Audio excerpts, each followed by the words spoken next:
십자가에 달리사 날 자유하게 했으니 내 몸과 마음을 주 위에 다 쓰게 하소서. 나 구주 위에 살리라. 내 기쁨 한량 없으리. 내 갈 길이 인도하소서. 내 구주 예수여. 아멘.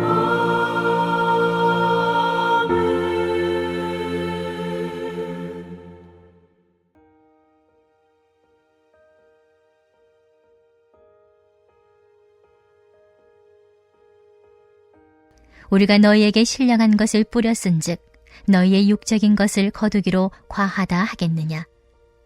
다른 이들도 너희에게 이런 권리를 가졌거든 하물며 우리일까 보냐.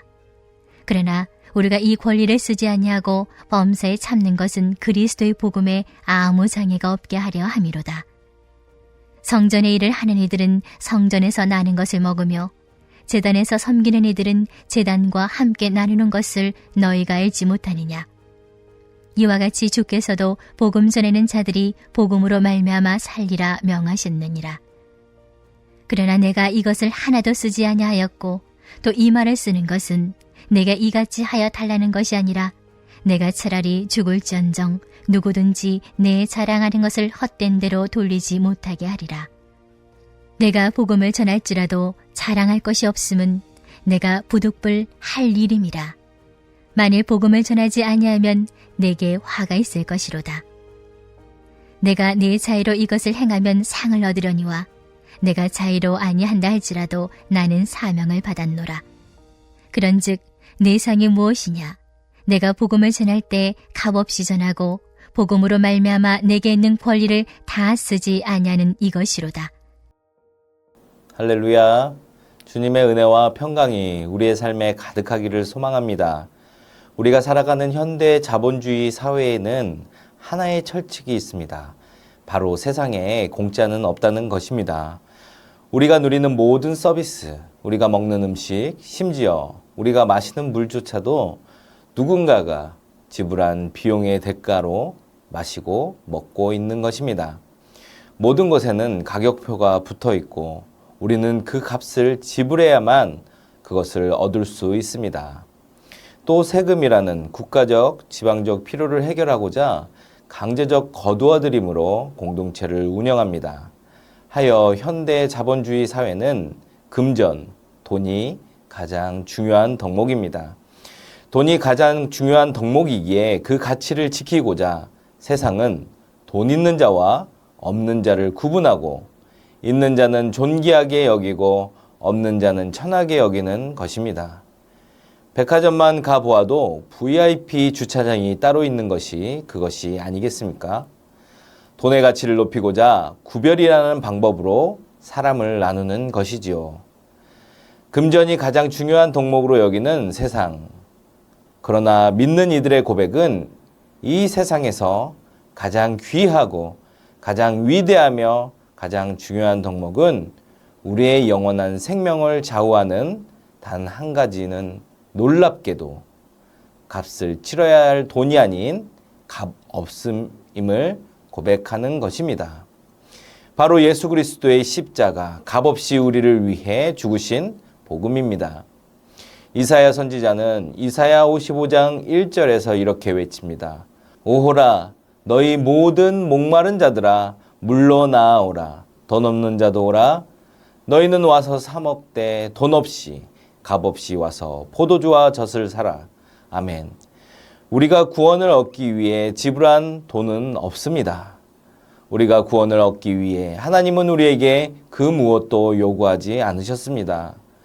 그러나 우리가 값없이 구원을 받았다고 해서 그 구원이 결코 싸구려인 것은 아닙니다. 예수 그리스도께서 십자가에서 자신의 생명이라는 엄청난 값을 지불하셨기 때문에 우리는 그저 은혜로 값없이 받을 수 있게 된 것입니다. 오늘 본문에서 사도 바울은 이 값없는 복음의 정신을 자신의 삶과 사역에 어떻게 적용했는지 철저하고도 감동적으로 고백하고 있습니다. 바울의 고백을 통해 오늘날 우리 전주 안디옥 교회가 그리고 우리의 각자가 어떻게 복음을 대하고 전해야 하는지 생각해 보시기를 바랍니다. 오늘 본문 11절부터 14절까지를 보면 사도 바울은 자신이 복음을 전하면서 마땅히 누릴 수 있는 권리에 대해 이야기합니다. 우리가 너희에게 신령한 것을 뿌렸은즉 너희의 육적인 것을 거두기로 과하다 하겠느냐. 바울은 고린도 교회 성도들에게 영적인 생명, 즉 복음을 심었습니다. 그렇다면 그가 고린도 교회로부터 물질적인 후원과 생계비를 지원받은 것은 세상의 법으로도 너무나 당연하고 합법적인 권리였습니다. 구약의 율법에도 성전에서 일하는 자들이 성전에서 나는 것을 먹는다고 규정하고 있고, 예수님께서도 복음을 전하는 자들이 복음으로 말미암아 살리라고 명하셨습니다. 그런데 12절 하반절에서 바울은 충격적인 선언을 합니다. 그러나 우리가 이 권리를 쓰지 아니하고 범사에 참는 것은 그리스도의 복음에 아무 장애가 없게 하려 함이로다. 아멘. 바울은 자신의 합법적인 권리를 포기했습니다. 왜 그랬을까요? 고린도라는 도시는 상업도시였고 돈과 이익에 매우 민감한 곳이었습니다.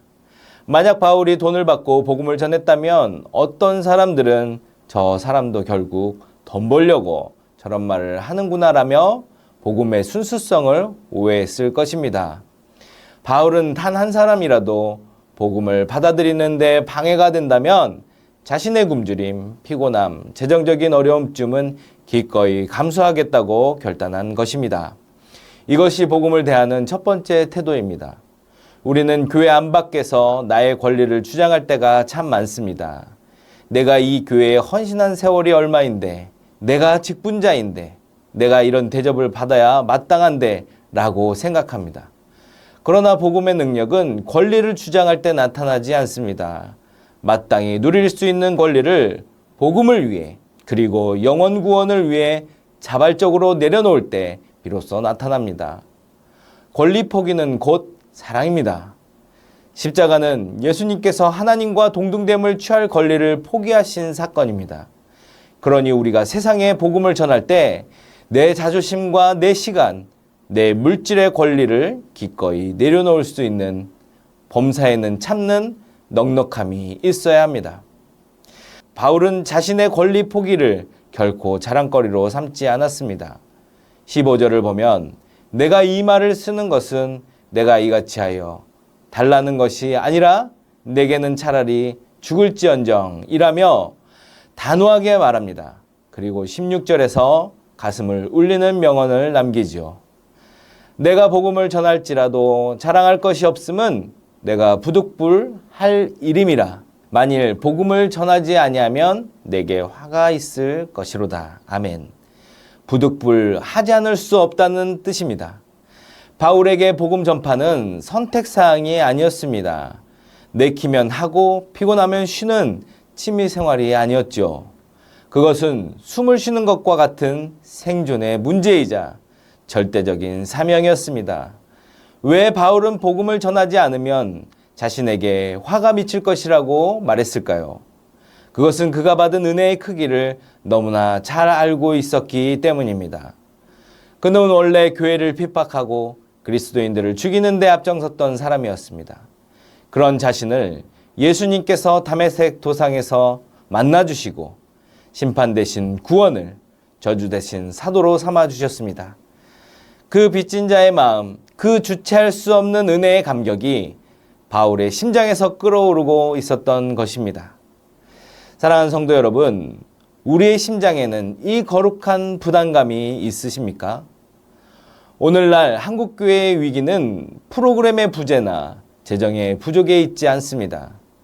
우리 안에 만일 복음을 전하지 아니하면 내게 화가 있을 것이로다라는 이 영적인 절박함이 식어버린 데 있습니다. 우리는 구원의 은혜를 나 혼자 누리는 사유재산처럼 여기며 살아가고 있지는 않습니까? 예레미야 선지자는 하나님의 말씀을 전하지 않고는 중심이 불붙는 것 같아서 골수에 사무치니 답답하여 견딜 수 없나이다 라고 고백했습니다. 그러므로 복음은 우리 안에 갇혀 있을 수 없습니다. 진정으로 십자가의 은혜를 만난 사람은 입을 열어 예수를 전하게 되어 있습니다. 우리의 가정에서, 직장에서 이웃을 향해 이 복음의 열정이 다시 타오르기를 기도하고 행하시기 바랍니다. 이제 바울은 결론적으로 자신이 바라는 유일한 상급이 무엇인지 밝힙니다. 17절에서 그는 자의로 이 일을 하면 상을 얻겠지만 억지로라도 한다 해도 자신은 직분을 맡을 뿐이라고 겸손히 고백합니다. 그리고 18절에서 마침내 자신의 진짜 상급을 공개합니다. 그런즉 내 상이 무엇이냐? 내가 복음을 전할 때 값없이 전하고 복음으로 말미암아 내게 있는 권리를 다 쓰지 아니하는 이것이로다. 아멘. 세상의 논리로는 이해할 수 없는 고백입니다. 고생은 고생대로 하고 돈은 자비량으로 벌어가며 사역했는데 상급이 무엇이냐고 물으니 값없이 전하는 것, 그것이 내 상급이라고 말합니다. 바울이 이렇게 고백할 수 있었던 이유는 무엇입니까? 바울은 자신이 복음을 전하면서 어떤 대가도 받지 않을 때 비로소 값없는 하나님의 은혜를 가장 완벽하게 보여줄 수 있다고 믿었기 때문입니다. 사람들이 바울에게 묻습니다. 바울 선생님, 당신은 왜 돈을 안 받고 이렇게 목숨을 걸고 우리에게 복음을 전합니까? 그때 바울은 대답했을 것입니다. 여러분, 하나님이 여러분을 사랑하셔서 독생자 예수를 주신 그 구원이 바로 이렇습니다. 어떤 값도 요구하지 않는 완전한 공짜, 완전한 은혜인 것입니다. 제가 아무 대가 없이 여러분을 섬기는 이 모습을 통해 여러분이 하늘아버지의 그 크고 값없는 사랑을 보기를 원합니다. 누군가에게 복음이 값없이 주어짐이 전해지기 위해서는 반드시 누군가의 희생이 필요합니다.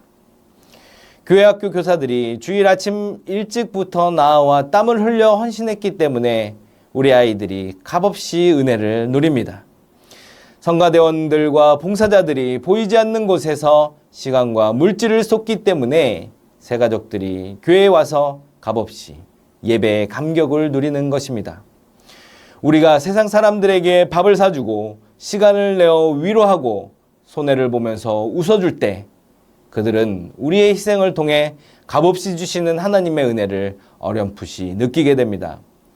바울은 자신이 그 은혜의 통로로 쓰임을 받고 있다는 사실을 그 자체를 자신의 가장 큰 영광이요 상급으로 여겼던 것입니다. 사랑하는 전주 안디옥교회 성도 여러분, 오늘 우리는 고린도전서 9장의 말씀을 통해 복음 전도자로서 사도 바울이 보여준 위대한 삶의 태도를 보았습니다. 그는 복음의 장애가 되지 않게 하려고 마땅한 권리를 포기했습니다. 그는 복음 전파를 선택이 아닌 부득불해야 할 생명의 사명으로 여겼습니다. 그는 세상의 보상 대신 값없이 복음을 전하는 것 자체를 최고의 상급으로 삼았습니다. 우리는 모두 복음에 빚진 자들입니다.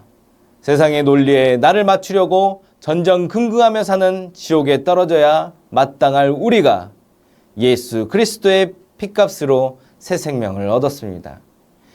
이 엄청난 선물을 값없이 받았다면 이제 우리는 어떻게 살아야겠습니까? 우리의 이웃들에게, 가족들에게, 직장 동료들에게 다가갑시다. 나의 자존심이라는 권리를 내려놓고 십자가의 사랑을 전하지 않고는 견딜 수 없는 거룩한 부담감을 달라고 기도합시다. 그리고 기꺼이 나의 시간과 물질과 에너지를 희생합시다. 우리가 지불하는 그 작은 대가를 통해 세상은 값없이 주시는 위대한 복음을 만나게 될 것입니다. 오늘 문을 나서며 스스로에게 질문해 보십시오. 나는 오늘 누구에게 이 값없는 복음을 흘려보낼 것인가? 이 놀라운 은혜의 통로의 역할을 하고 사는가? 여러분의 삶의 자리마다 값없이 전하는 복음의 능력이 충만하게 나타나기를 사도 바울의 복음 전하는 삶이 나의 삶이 되기를 주 예수 그리스도의 이름으로 간절히 축원합니다. 이 시간 함께 기도하겠습니다. 독생자 예수 그리스도를 아낌없이 내어주시고 값없이 구원하신 은혜가 우리를 통해 가정과 이웃에게 흘러가게 하소서. 새 성전이 섬김과 사랑의 훈련 장소가 되어 다음 세대가 예수 그리스도의 십자가 사랑을 깨닫고 세상에 전하게 하소서. 함께 기도드리겠습니다.